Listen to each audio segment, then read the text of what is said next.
Debbie Leitch était une jeune fille ordinaire, menant une vie paisible, jusqu'à ce que tout bascule. Rien ne laissait présager le chaos, mais quelque chose clochait profondément. Aucun témoin direct, aucun appel à l'aide. Seules des questions restaient sans réponse. Au fil de l'enquête policière, la vérité a peu à peu émergé de relations en apparence anodines. Et la dernière personne à avoir accompagné Debbie ce jour-là n'était pas celle que tout le monde imaginait. Deborah, Debbie, Leitch, affectueusement appelée Debbie par tous ceux qui la connaissaient, est née en juin 1995 dans la ville côtière de Hastings, dans l'East Sussex, en Angleterre. Elle était la fille de Thomas, Tom, Leitch et d'Helen Clark. Dès son plus jeune âge, Debbie vivait avec la trisomie 21, ce qui impliquait qu'elle avait besoin de soins et d'un accompagnement particulier de la part de sa famille pour se développer en toute sécurité. Malgré cette réalité, l'image de Debbie conservée dans la mémoire de ceux qui l'ont connue demeure toujours lumineuse. Une jeune fille au caractère doux et bienveillant, au sourire constant, dotée d'une capacité sincère à créer un lien avec les autres et à mettre chacun à l'aise. Elle aimait les films d'animation Disney, prenait plaisir à jouer avec les animaux de la famille et chérissait chaque instant passé à l'extérieur. Par ses étreintes chaleureuses et son sourire rayonnant, Debbie laissait l'impression d'une âme pure, simple et profondément aimante, dont le souvenir est empreint d'affection pour tous. Ses accolades franches et son sourire éclatant semblaient toujours l'accompagner, devenant une caractéristique marquante dont se souvenaient tous ceux qui la rencontraient. Sur les photographies conservées comment elle apparaît à la peau claire, aux longs cheveux blonds, portant des lunettes à monture couleur châtaigne qui glissaient souvent sur son nez, accentuant encore la douceur de son visage. Sur ses lèvres, ce sourire lumineux ne faisait jamais défaut. En entrant dans l'adolescence puis à l'âge adulte, Debbie conserva une personnalité constamment agréable, discrète, parfois un peu réservée, mais apportant toujours une impression de joie. Pour ceux qui la connaissaient, elle était ouverte, sincère et accessible, comme si sa présence douce suffisait à dissiper la lourdeur qui pouvait l'entourer. Cependant, la vie au sein de la famille était loin d'être paisible. Alors que Debbie n'était encore qu'une très jeune enfant, la relation entre ses parents se dégrada fortement. En 1997, Tom, le père de Debbie, et Helen traversèrent un divorce difficile, qui serait survenu après l'implication d'Helen dans une relation extra-conjugale à l'issue de la séparation à Sekel-Haridek. La garde de Debbie et de ses sœurs fut confiée à Helen, tandis que Tom ne conserva qu'un droit de visite encadré. Il déposa un recours, espérant faire modifier cette décision, mais les services sociaux conclurent qu'avec le soutien officiel du système, Helen était en mesure de s'occuper correctement des enfants. Malgré cette évaluation, Tom demeura convaincu qu'Helen ne disposait pas des capacités nécessaires pour assumer son rôle de mère et estima que le système avait ignoré ses avertissements. Cette décision marqua le point de départ des tragédies à venir. Une décision juridique ayant façonné l'ensemble de l'enfance de Debbie, Tom considérait fermement que le système avait commis une erreur grave en partant presque automatiquement du principe que les enfants devaient rester avec leur mère. Indépendamment des préoccupations qu'il avait exprimées, par la suite, Helen eut un quatrième enfant issu d'une autre relation. Fait notable, les 4 enfants de la famille naquirent tous avec des troubles d'apprentissage ou des handicaps physiques, nécessitant une prise en charge spécialisée et constante. Les services sociaux de l'East Sussex, qui connaissaient la famille depuis les toutes premières années de Debbie, exprimèrent à plusieurs reprises des inquiétudes. Ils remirent en question les capacités parentales d'Helen dans un foyer aussi fragile et signalèrent des préoccupations concernant certains hommes qui étaient entrés dans sa vie après sa séparation d'avec Tom. Ces avertissements, malheureusement, semblèrent rester consignés dans les dossiers, sans jamais être suffisamment pris en compte pour infléchir le destin de Debbie et de ses sœurs. Tout au long de l'enfance de Debbie, plusieurs services sociaux intervinrent afin de soutenir la famille, de mettre en place des plans d'accompagnement et d'effectuer des contrôles réguliers de bien-être. Toutefois, la garde demeura confiée à Helen, ce qui rendit de plus en plus difficile pour Tom de voir ses enfants. Il se souvenait qu'après le remariage d'Helen, celle-ci semblait délibérément ériger des obstacles afin de l'empêcher d'exercer ses droits de visite. Pour Debbie, l'attachement à son père resta toujours évident et constant. Tom se rappelait encore l'expression de son visage chaque fois qu'elle le voyait. Son sourire innocent semblant effacer toute distance, Mais avec le temps, des visites déjà rares devinrent encore plus espacées, Hélène tenant progressivement les enfants éloignés de leur père, qu'ils continuaient pourtant d'aimer. En 2014, lorsque Debbie eut 19 ans, Hélène décida de quitter Hastings, où vivaient encore Tom et de nombreux membres de la famille, pour s'installer à Leeds avec l'ensemble des enfants. Elle expliqua ce choix par son souhait de commencer une nouvelle vie avec son compagnon, Robert Bruce, qui résidait à Roswell, en périphérie de Leeds. À partir de ce moment-là, ils vécurent tous ensemble sous le même toit, formant un nouveau foyer. Cette décision éloigna davantage Debbie de son père et la priva du suivi familier des travailleurs sociaux du Sussex, qui avaient accompagné son évolution de près pendant de nombreuses années. Pourtant, de manière paradoxale, ce changement marqua d'abord une période positive pour Debbie. À Leeds, elle fut inscrite dans un programme d'enseignement spécialisé au sein d'un établissement local et fréquenta régulièrement un centre de jour destiné aux adultes en situation de handicap. Les programmes éducatifs et le centre de jour de Leeds offrirent à Debbie une routine stable, de nouveaux amis et l'encadrement professionnel dont elle avait grandement besoin. Selon les enseignants et le personnel d'accompagnement, cette période fut celle où elle s'épanouit réellement. Sa personnalité devint plus ouverte, son état de santé plus stable et, pour la première fois, elle connut même une relation affective typique de son âge.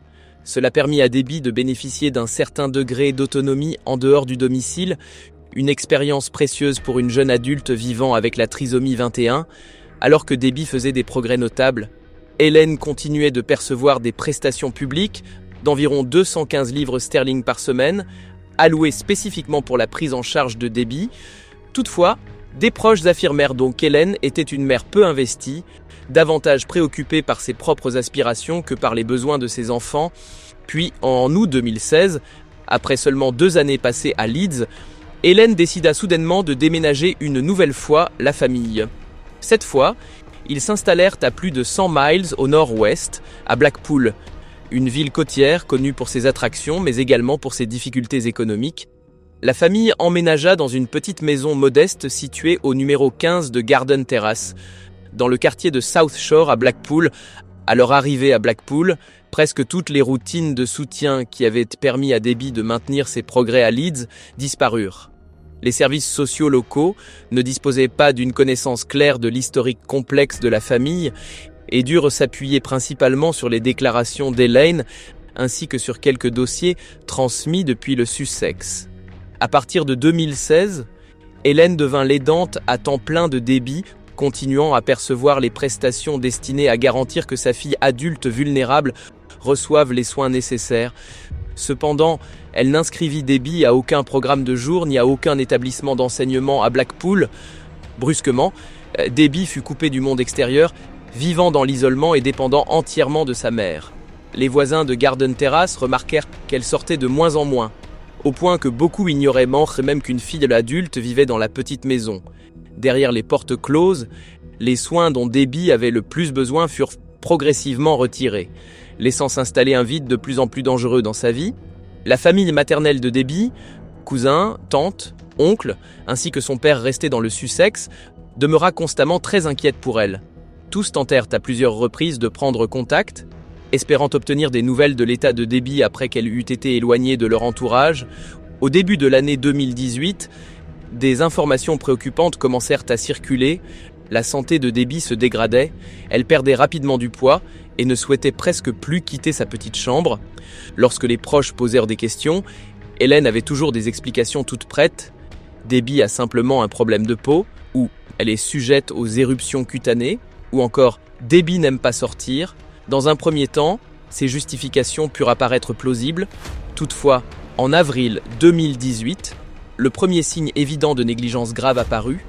Debbie fut conduite à l'hôpital de Clifton, à St Anne, près de Blackpool, en raison d'une éruption cutanée sévère. Les médecins lui diagnostiquèrent une gale norvégienne, une affection cutanée extrêmement contagieuse et douloureuse, souvent associée à des conditions de vie dégradées ou à un système immunitaire affaibli.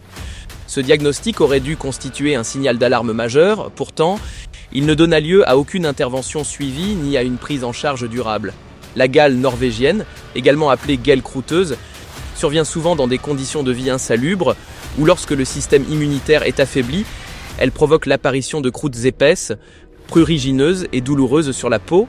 À l'hôpital de Clifton, les médecins établirent un protocole de traitement et prescrivirent donc des médicaments topiques, tout en fournissant à Hélène des instructions détaillées pour Ometech pour les soins à domicile et en programmant des rendez-vous de suivi afin de contrôler l'évolution de l'état de Debbie. Cependant, Hélène ne ramena jamais Debbie à l'hôpital et à chaque occasion, elle avança une nouvelle excuse, affirmant que la voiture était en panne, que son emploi du temps était trop chargé ou invoquant toute autre raison. À la fin de l'année 2018, lorsque des amis et des membres de la famille se rendirent au domicile de Blackpool, ils furent profondément choqués par ce qu'ils constatèrent. La peau de Debbie présentait toujours des zones atteintes et des lésions persistantes. Elle se grattait continuellement jusqu'à ce qu'un écoulement rougeâtre apparaisse, laissant une peau à vif, fissurée et manifestement douloureuse. L'une des sœurs de Debbie, ne supportant plus la situation, confronta directement leur mère et la supplia de solliciter une aide médicale urgente face à l'aggravation de l'état de Debbie. Mais au lieu d'y répondre, Hélène réagit avec colère, balaya ses avertissements d'un revers de main et affirma que cela ne regardait personne d'autre, laissant Debbie continuer à souffrir en silence. Durant cette période tourmentée, le père de Debbie resta en grande partie ignorant de l'état réel de sa fille. Vivant à Hastings, il ne pouvait maintenir le contact qu'à travers de rares appels téléphoniques brefs. Un jour, d'une voix tremblante mais sincère, Debbie lui confia un souhait qui le hantrait par la suite. « Papa, y a-t-il un moyen pour que je revienne à Hastings et que je vive avec toi ?» À ce moment-là, Debbie avait 23 ans, juridiquement adulte et, en théorie, libre de choisir son lieu de vie. Toutefois, en raison de la trisomie 21, elle ne pouvait pas être pleinement autonome et toute décision majeure nécessitait l'intervention des services sociaux. Tom, sans mesurer l'urgence de la situation, conseilla doucement à sa fille d'essayer d'attendre ses 25 ans, pensant que les démarches seraient alors plus simples ou que les difficultés finiraient par s'atténuer. Par la suite, chaque fois qu'il repensait à cette conversation, il était envahi par le regret. Il déclara que s'il avait su ce qui se passait réellement derrière les portes closes de la maison de Blackpool, il n'aurait pas hésité une seule seconde à se rendre sur place pour sauver sa fille. La fin de l'été 2019 marqua le déclin final et dévastateur de la vie de Debbie. En juillet de cette année-là, alors âgée de seulement 24 ans, elle souffrait déjà d'une malnutrition sévère, son corps étant extrêmement affaibli, vivant dans des conditions d'insalubrité extrême. Les personnes qui se rendaient au domicile de Garden Terrace étaient souvent empêchées de voir Debbie, comme si quelque chose devait être dissimulé derrière les portes fermées. Le 26 juillet 2019, la nièce d'Hélène, Sammy Muggeridge, décida de se rendre sur place sans prévenir. Son inquiétude n'avait cessé de grandir après de nombreuses discussions familiales évoquant l'état critique de la santé de Debbie. En entrant dans la petite maison de Blackpool, Sammy fut profondément choquée par ce qu'elle découvrit.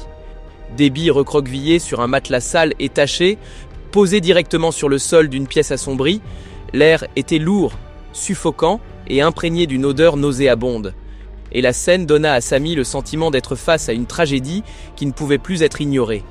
L'odeur frappa Sammy dès qu'elle entra dans la pièce exiguë.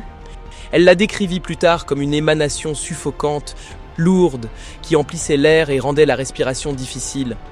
Partout autour, des tas de couches souillées étaient emmêlées à des barquettes de plats à emporter à moitié consommés, dont beaucoup étaient moisis, des signes évidents que Debbie avait été laissée à manger dans cette pièce sans que personne ne nettoie. Dans la pénombre, Sammy peinait à croire ce qu'elle voyait. Devant elle, Debbie n'était plus que l'ombre de la jeune femme qu'elle avait connue. Son corps était extrêmement amaigri, sa peau rouge, la couverte de croûtes et d'éruptions infectées de la tête aux pieds. Les cheveux blonds, autrefois doux et longs, avaient été grossièrement coupés, laissant apparaître un cuir chevelu par endroits marqués, que ce soit par la gale ou par une négligence prolongée. Elle portait un pyjama sale et usé, collé à sa peau après plusieurs jours sans toilette. Debbie était allongée, presque immobile, à peine capable de bouger, pleurant de douleur et appelant faiblement « Maman, maman ». Cette vision bouleversa profondément Sammy, qui se tourna vers Hélène en la suppliant, avec désespoir, de prendre des mesures immédiates. Sammy avertit Hélène sans détour que, si elle ne sollicitait pas immédiatement de l'aide, Debbie risquait de ne pas survivre longtemps. Au lieu d'écouter, Hélène se montra irritée et réagit avec colère à l'accusation selon laquelle elle aurait manqué à son devoir de protection envers sa fille. Toutefois, face à l'état de débit, trop grave pour être nié, Hélène fut contrainte d'entreprendre une action minimale afin d'apaiser Samy. Ce jour-là, le 26 juillet 2019, elle contacta le centre médical de Whitegate, le cabinet de médecine générale local, et organisa une visite d'urgence à domicile. Parallèlement, Samy appela immédiatement les services sociaux de Blackpool pour donner l'alerte, insistant sur le fait que Debbie avait besoin d'une protection immédiate. Le médecin généraliste arriva peu après, sachant qu'une visite était imminente. Hélène se hâta de ranger la pièce, d'éliminer une partie du désordre et alla jusqu'à placer Debbie sous la douche afin de masquer son état réel. Lors de témoignages ultérieurs, le médecin confirma qu'Hélène avait tenté d'effacer les signes évidents de négligence, comme si des années de souffrance pouvaient être dissimulées en quelques minutes. Lorsqu'elle fut entraînée vers la salle de bain, Debbie cria sans discontinuer, sa peau, déjà à vif en raison de la gale, des éruptions cutanées et des plaies, faisait que chaque goutte d'eau ou chaque contact avec le savon était ressenti comme une véritable torture. Ces cris n'exprimaient en soi pas seulement une douleur physique, mais aussi le désespoir d'une jeune femme abandonnée dans son propre foyer. Pourtant, malgré la souffrance évidente de sa fille, Hélène se hâta de la laver, de lui brosser rapidement les cheveux et de l'habiller avec des vêtements propres, dans un seul but, présenter une apparence soignée devant le médecin. Lorsque le médecin généraliste entra, il vit Debbie assise sur le canapé du salon, épuisée mais fraîchement lavée et correctement vêtue. Cette apparence fragile et provisoire suffit à le rassurer. Dans son rapport initial, le médecin nota simplement que Debbie paraissait mince, faible et en mauvaise santé. Lorsque Hélène expliqua avec assurance que sa fille souffrait uniquement d'une infection cutanée, qu'elle appliquait régulièrement un traitement et que Debbie continuait à s'alimenter normalement, il accepta ces explications sans percevoir la réalité dissimulée derrière la porte de la chambre. Ce jour-là, le médecin ne monta pas à l'étage pour examiner la pièce où Debbie vivait réellement et ne procéda pas à un examen approfondi de l'état de sa peau, dissimulée sous ses vêtements. Après seulement quelques minutes d'observation dans le salon, il conclut qu'il n'y avait pas de motif d'inquiétude immédiat.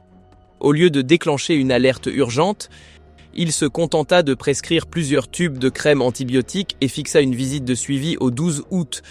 Avant de partir, il eut un bref échange avec les services sociaux de Blackpool, indiquant qu'un suivi serait nécessaire.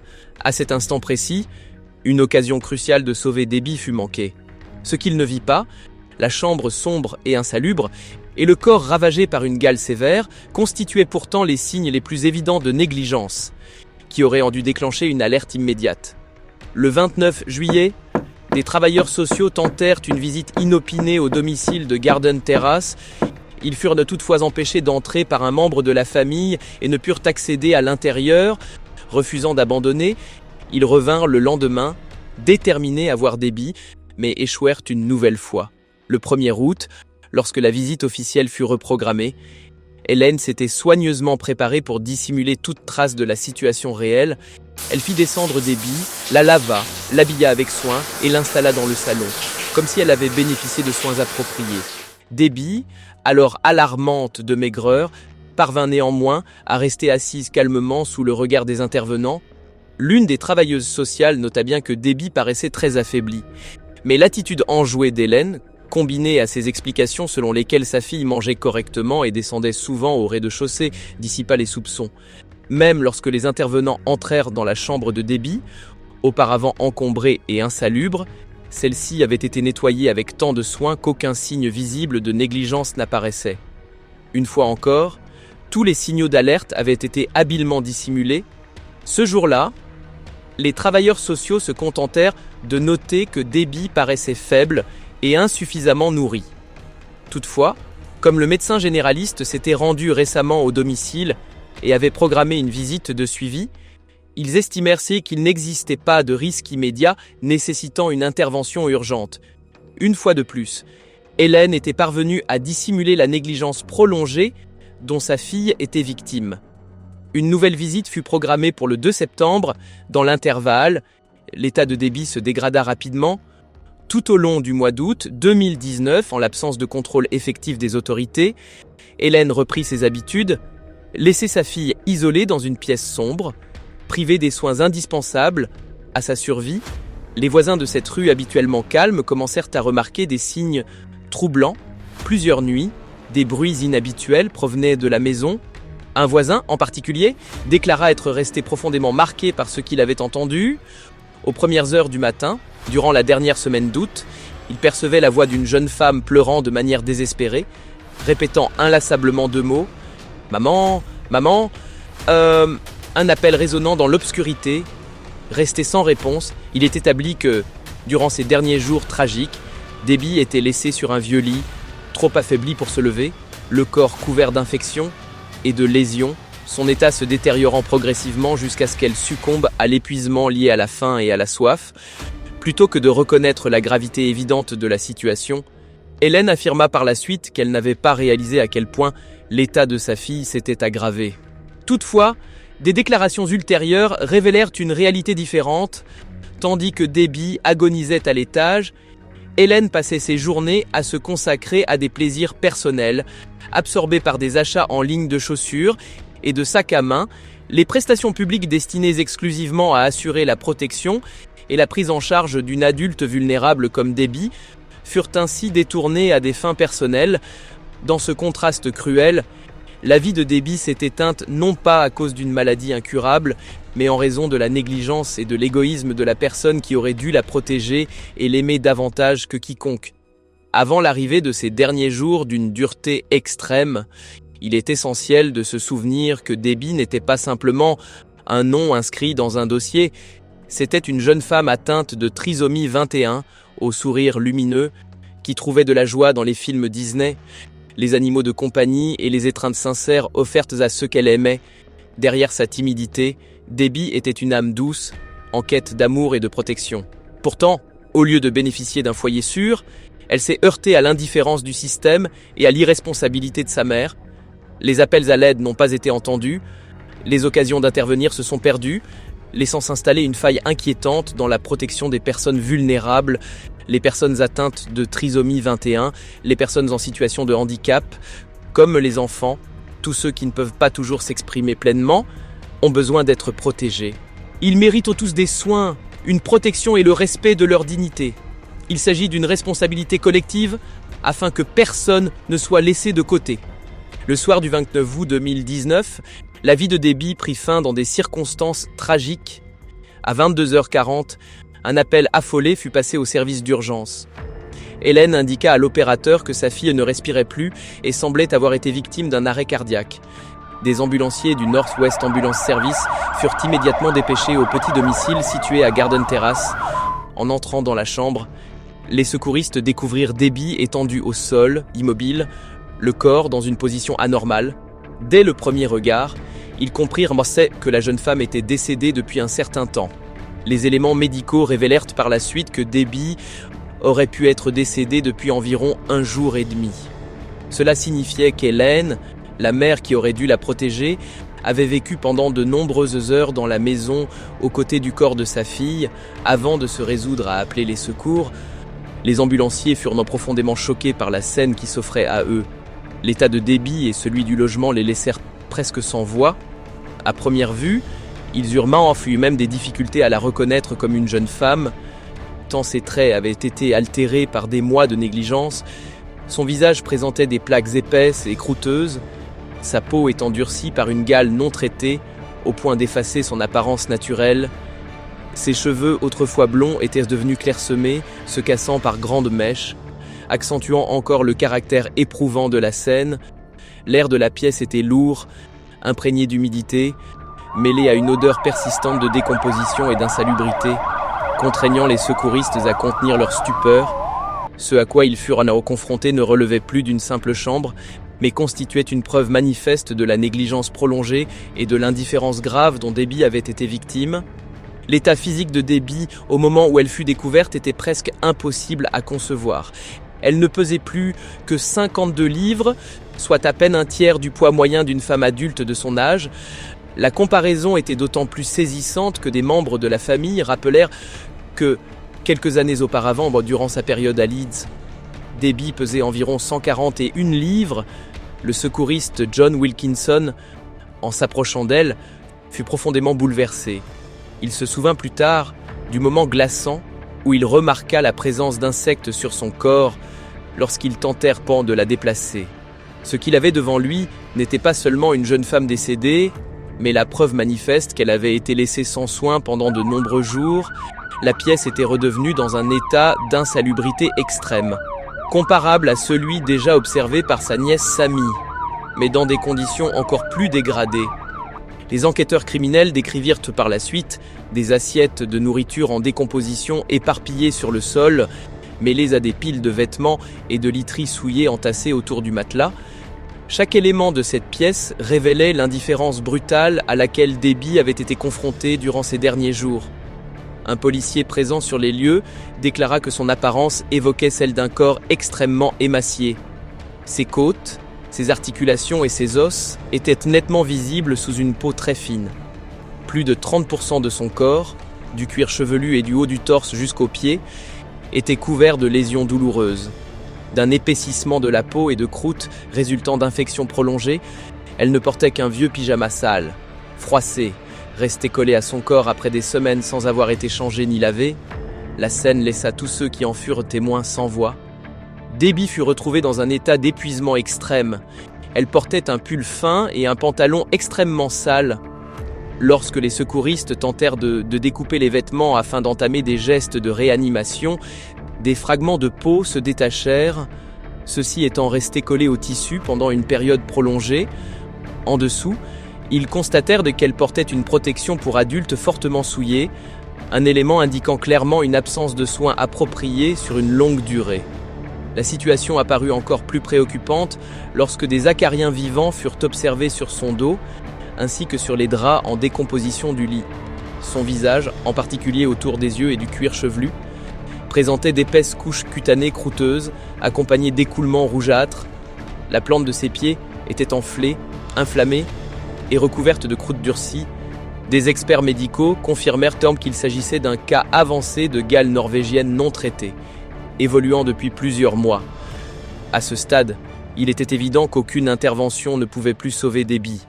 Les ambulanciers et les policiers présents comprirent rapidement qu'il ne s'agissait plus d'une tentative de secours, mais des conséquences d'une tragédie survenue bien avant leur arrivée, avec de nombreux éléments orientant vers une négligence de nature pénale. L'autopsie confirma officiellement que la cause du décès était une malnutrition sévère associée à une négligence prolongée, la gale norvégienne non traitée constituant un facteur contributif direct. Le rapport mit en lumière une réalité particulièrement douloureuse. Le décès de Debbie ne résultait pas d'un événement soudain, mais de plusieurs années d'absence de soins. En réaction, les autorités lancèrent immédiatement une enquête d'envergure, baptisée Opération Nevada, menée par l'unité des crimes graves de la police de Lancaster, traitant l'affaire avec toute la rigueur et la gravité requises pour une infraction pénale. Les enquêteurs investirent rapidement la maison de Garden Terrace, documentant les conditions épouvantables et recueillant les éléments de preuve. Tout indiquait une négligence prolongée et manifeste. Hélène fut immédiatement interpellée sur place, soupçonnée d'avoir causé la mort de sa propre fille, et dans les premières phases de l'enquête, la police élargit le périmètre des soupçons et auditionna au total 6 personnes liées à l'affaire, dont Hélène et son compagnon Robert Bruce. 4 d'entre elles furent initialement arrêtées, mais hormis Hélène et Robert, leurs identités ne furent pas rendues publiques. Il s'agissait possiblement de membres de la famille ou de connaissances ayant été présents au domicile à des moments déterminants, soupçonnés d'avoir été témoins de la dégradation de l'état de Debbie sans intervenir. Au cours de l'année suivante, les enquêteurs établirent avec minutie une chronologie détaillée, étayée par des preuves médico-légales, constituant un dossier solide démontrant l'ampleur de la négligence et de l'irresponsabilité grave ayant conduit à la tragédie. En mars 2021, près de 18 mois après le décès de Debbie, les autorités annoncèrent une avancée majeure marquant un tournant dans l'enquête. 2 personnes furent formellement mises en accusation pour homicide involontaire en lien avec sa mort: Hélène, la mère à qui sa prise en charge avait été confiée, et Robert Bruce, son compagnon. Tous 2 furent poursuivis pour homicide involontaire par négligence grave qualification reflétant le manquement sévère à leurs obligations envers une jeune femme vulnérable. En outre, Robert Bruce fut inculpé d'une infraction distincte prévue par le droit britannique, avoir causé ou permis la mort d'un adulte vulnérable.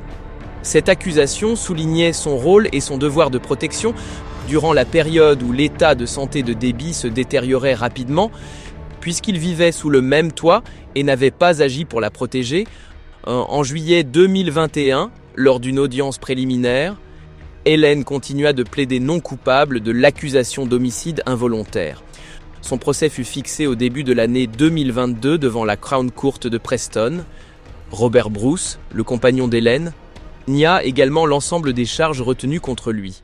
Son procès étant programmé pour février 2022. Et l'affaire est aujourd'hui conclue. Et les accusés dans cette affaire, Hélène Clark, qui était la mère de Debbie et a plaidé coupable.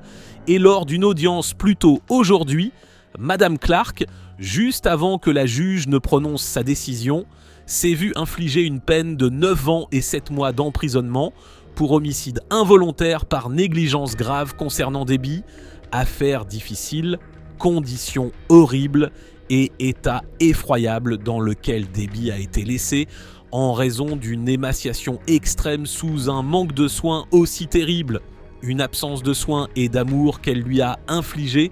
Et il faut garder à l'esprit que Debbie avait ses propres vulnérabilités et besoins de développement, et c'était une fille née avec le syndrome de Down, et la seule personne au monde sur laquelle elle comptait, qu'elle aimait absolument inconditionnellement. Il y a eu beaucoup de choses faites de la manière la plus méprisable.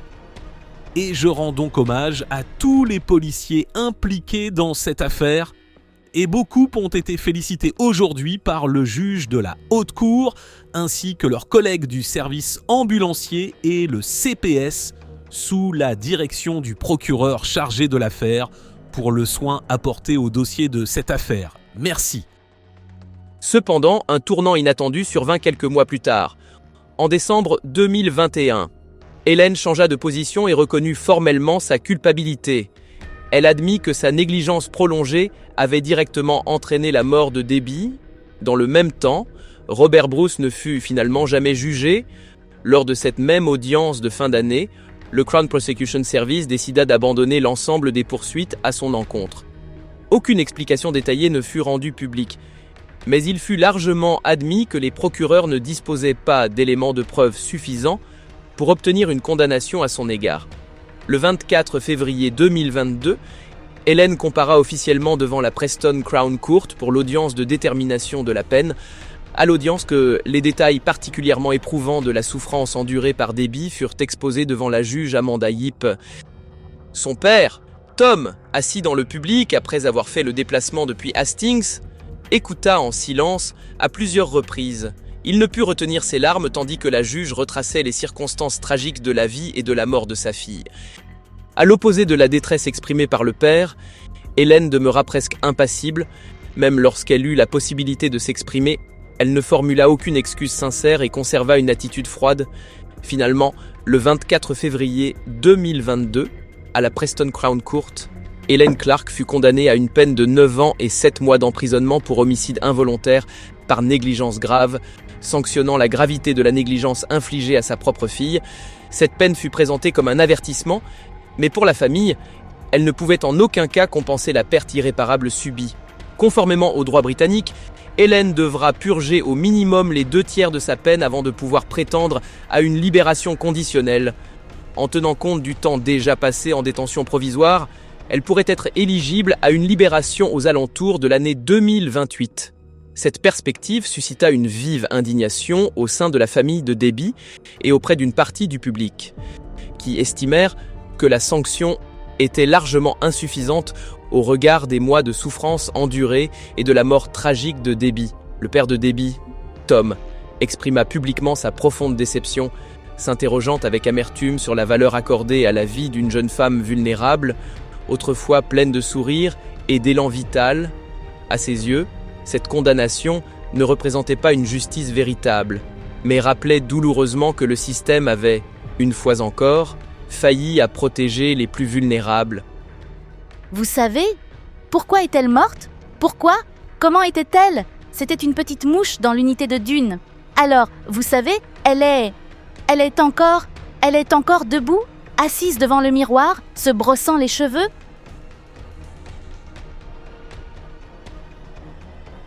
Elle ne la toucherait plus jamais, même si elle a purgé sa peine pour ce qu'elle nous a fait. Elle aurait dû être condamnée à la réclusion à perpétuité. Après le prononcé de la peine, Tom ne mit pas fin à ses démarches pour obtenir justice pour sa fille. Il rencontra un député local afin de demander un réexamen du verdict, espérant que la sanction serait alourdie pour refléter la gravité réelle des faits. L'affaire fut transmise au procureur général dans le cadre du dispositif dit de la peine manifestement insuffisante, mais l'issue finale suscita une profonde déception. Le tribunal conclut que la peine infligée à Hélène restait conforme à l'éventail des sanctions prévues pour l'homicide involontaire et qu'aucune modification ne s'imposait.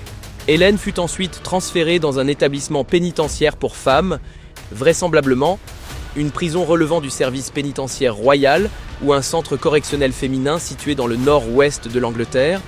Pour la famille de Debbie, cette décision mit un terme à une procédure judiciaire longue et éprouvante, tout en laissant un sentiment persistant que la justice rendue pour leur fille demeurait incomplète.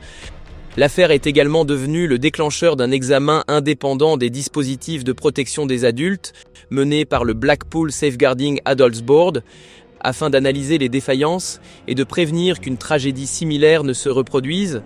Dans ce rapport, Debbie fut désignée sous le pseudonyme Jessica et les conclusions furent formulées avec une franchise saisissante. L'examen révéla qu'une série d'occasions cruciales avait été manquées à plusieurs niveaux. Les personnes responsables, des intervenants sociaux et travailleurs sociaux aux professionnels de santé, s'étaient montrées beaucoup trop enclines à accepter les explications et les dissimulations d'Hélène. La conclusion finale fut sans ambiguïté. Le décès de Debbie aurait pu être entièrement évité si les signaux d'alerte précoces avaient été pris en compte plus tôt et si des mesures plus déterminées avaient été mises en œuvre. Pendant ce temps, la famille de Debbie à Hastings poursuivait son deuil dans la sphère privée, partagée entre la douleur et la colère face à la réalité que tout aurait pu être différent si le système avait rempli sa mission. Le rapport cite notamment « Nous savons que la mère de Jessica a manipulé la situation afin que, lorsque nous et d'autres organismes nous rendions au domicile, sa négligence ne soit pas détectée. Toutefois, l'examen montre clairement que des occasions ont été manquées et que la voix de Jessica a été rarement entendue. » Le père de Debbie, Tom Leitch, âgé de 54 ans, a déclaré s'engager à contester cette peine qu'il qualifie d'insuffisante et a organisé une rencontre avec sa députée locale, Sally Ann Hart, à Hastings ce vendredi. Il a déclaré « Je ne suis pas satisfait de cette condamnation. Comme moi, vous savez parfaitement la souffrance qu'elle a infligée à Debbie et la durée pendant laquelle cela a duré. Dire qu'elle pourrait être libérée après seulement 6 ans n'est pas approprié. Ce n'est pas juste !» Tout d'abord, arrêtons-nous, arrêtons.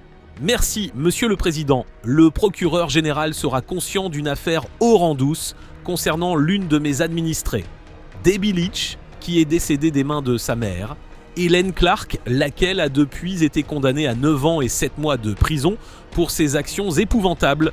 Mon très honorable collègue acceptera-t-il de me rencontrer, ainsi que l'honorable membre pour Hastings et Rye, à la suite de notre récente lettre, afin de discuter de cette affaire dans la perspective d'examiner si la peine prononcée est indûment clémente et de réexaminer la question... Eh bien, il s'agit en effet d'une affaire tragique et j'adresse mes condoléances à tous ceux qui connaissaient et aimaient Debbie. Je remercie mon honorable collègue, ainsi que l'autre membre, notre ami, le député de Hastings and Rye, d'avoir porté cette affaire à l'attention des services juridiques. La peine prononcée a été examinée avec le plus grand soin par mon éminent collègue, le solliciteur général, et il a décidé de la renvoyer devant la cour d'appel. Il appartient désormais au tribunal de décider s'il convient d'augmenter la peine. Il accepta fréquemment des entretiens avec la presse, dans l'espoir que l'on se souvienne de Debbie non seulement comme d'une victime d'une tragédie, mais aussi comme d'une jeune femme au caractère lumineux et à la personnalité affectueuse. Le corps de Debbie fut d'abord retenu par le coroner à des fins d'examen et d'enquête avant d'être restitué à la famille. Après plusieurs semaines d'attente, celle-ci put enfin organiser une cérémonie d'adieu. Debbie fut incinérée et Tom se battit pour conserver une partie des cendres de sa fille. Finalement, il en reçut la moitié et les fit inhumer auprès de la tombe de son propre père, le grand-père que Debbie n'avait jamais réellement connu. Pour Tom, ce geste représentait une manière de s'assurer que sa fille repose au sein de l'amour familial, dans un lieu où la protection et l'attention ne pourraient plus jamais lui être retirées. Des années plus tard, le 8 mai 2024, lors d'une audience préalable à l'enquête officielle tenue à l'hôtel de ville de Blackpool, une annonce profondément bouleversante fut faite. Tom, le père qui avait inlassablement cherché justice pour sa fille, était décédé avant que l'enquête publique ne puisse avoir lieu. Son absence rendit la douleur encore plus lourde, car pendant des années, il avait porté l'espoir de faire toute la lumière sur les circonstances de la mort de Debbie. Lors de cette même audience, le tribunal confirma également qu'Hélène, la personne tenue pour la plus responsable, avait refusé de participer à la procédure. Bien qu'elle ait été formellement contactée par l'administration pénitentiaire et par la juridiction, elle choisit de ne pas se présenter. Le contraste fut particulièrement cruel. Un père qui avait tout donné pour obtenir des réponses n'était plus là, tandis que la mère, à l'origine de la tragédie, évitait de faire face à la justice. L'enquête judiciaire fut ouverte afin d'examiner les circonstances entourant les derniers mois de la vie de Debbie. Mais, tragiquement, elle se déroula en l'absence des deux figures les plus centrales, son père, Tom, décédé entre-temps, et Hélène, qui refusa d'y assister. Au terme de la procédure, aucune conclusion claire ne put être établie, laissant un vide qui ne pourra jamais être véritablement comblé. Pour autant, Debbie ne fut pas oubliée.